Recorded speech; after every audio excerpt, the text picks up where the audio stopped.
ആദ്യം പൈസ ഇടുന്നൊരിക്കലും മുൻഗണന, അത് കഴിഞ്ഞാൽ ഇട്ട് അഡ്വാൻസ് തിരിച്ചു. ചിലപ്പോൾ ഇതുകൂടി കംപ്ലീറ്റ് ആവുന്നത് നിങ്ങൾക്ക് വേണമെങ്കിൽ അത് നേരെ റിസോർട്ടിലേക്ക് മാറ്റും. പക്ഷേ മാക്സിമം 10-ാം തീയതി വരെ സമയമുണ്ട്. 11-ാം തീയതി കഴിഞ്ഞാൽ ഓഫർ ഉണ്ടാവില്ല കേട്ടോ. ഓക്കെ, 10-ാം തീയതി വരെയുള്ള സമയം.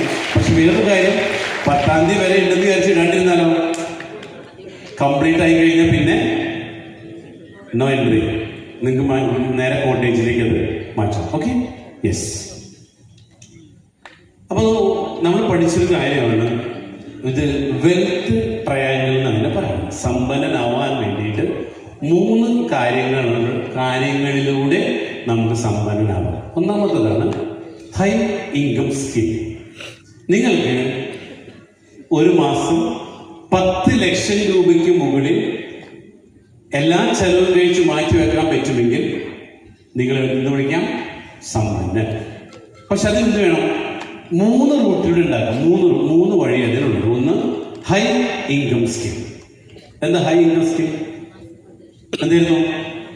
നമ്മുടെ കഴിവ് ഉപയോഗിച്ച്, ഇപ്പൊ എക്സാമ്പിൾ പറഞ്ഞാൽ ഇവിടെ സംസാരിച്ച ലില്ലു, ജയശ്രീ, ഇവർ അവരുടെ കഴിവിലൂടെ ഇന്ന് 10 ലക്ഷം രൂപയ്ക്ക് മുകളിൽ എല്ലാ മാസവും ഏൺ ചെയ്ത് തുടങ്ങി. ഓക്കെ, അവിടെ എന്താ സംഭവിച്ചേ? അവര് ഇവിടെ അതിനു വേണ്ടി 10 പൈസ ഇൻവെസ്റ്റ് ചെയ്തിട്ടില്ല. അവരെന്താണ്? കഴിവ്, അവരെ സ്കിൽ ഇൻവെസ്റ്റ് ചെയ്തു. അവരെ കഴിവ് ഇൻവെസ്റ്റ് ചെയ്തപ്പോഴാണ് അവർക്ക് ഇത്തരത്തിൽ മാറാൻ പറ്റിയത്. അപ്പൊ ചോദ്യം, ഇവരെ പോലെ വന്നവർ ഇവിടെയുണ്ട്, എന്തുകൊണ്ട് നിങ്ങൾക്ക് പറ്റിയില്ല? ഇവരെ പോലെ തന്നെ വന്നവരും മുമ്പ് വന്നവരും ശേഷം വന്നവരുണ്ട്. എന്ത് പറ്റിയിട്ടില്ല? നിങ്ങൾക്ക് അതിനുള്ള കഴിവ് ഡെവലപ്പ് ചെയ്തെടുത്തിട്ടില്ല, പഠിച്ചില്ല. പച്ച മലയാളത്തിൽ പറഞ്ഞാൽ പഠിക്കാൻ തയ്യാറായില്ല. അപ്പൊ നിങ്ങൾക്ക് വേണമെങ്കിൽ ഇവരെ പോലെ ആകാം. എന്ത് ചെയ്യണം? പഠിച്ച് കഴിവിനെ വർദ്ധിപ്പിക്കണം. കഴിവിനെ വർദ്ധിപ്പിച്ചെങ്കിൽ മാത്രമേ നമുക്കവിടെ എത്തിച്ചേരാൻ സാധിക്കുള്ളൂ. അപ്പൊ ഒന്നാമത്തത് ഹൈ ഇൻകം സ്കിൽ. രണ്ടാമത്തത് സ്കെയിലബിൾ ബിസിനസ് പ്രോഫിറ്റ്. എന്താണെന്നറിയാം?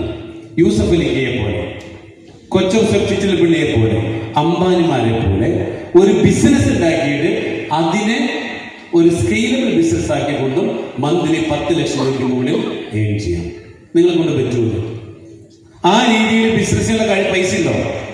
ഇല്ല. നമുക്കിത് ഒരു ഹൈടെക് സൂപ്പർ മാർക്കറ്റ് തുടങ്ങാനോ ജ്വല്ലറി തുടങ്ങാനോ നമ്മുടെ കയ്യിൽ പൈസ ഇല്ല. അപ്പൊ ഇത് നമുക്ക് സാധ്യമല്ല. മൂന്നാമത്തതിന് ഹൈ റിട്ടേൺ ഓൺ ഇൻവെസ്റ്റ്മെന്റ്. ഇത് വേണമെങ്കിൽ ചെയ്യാം, നേരത്തെ പറഞ്ഞില്ലേ. പക്ഷേ എന്ത്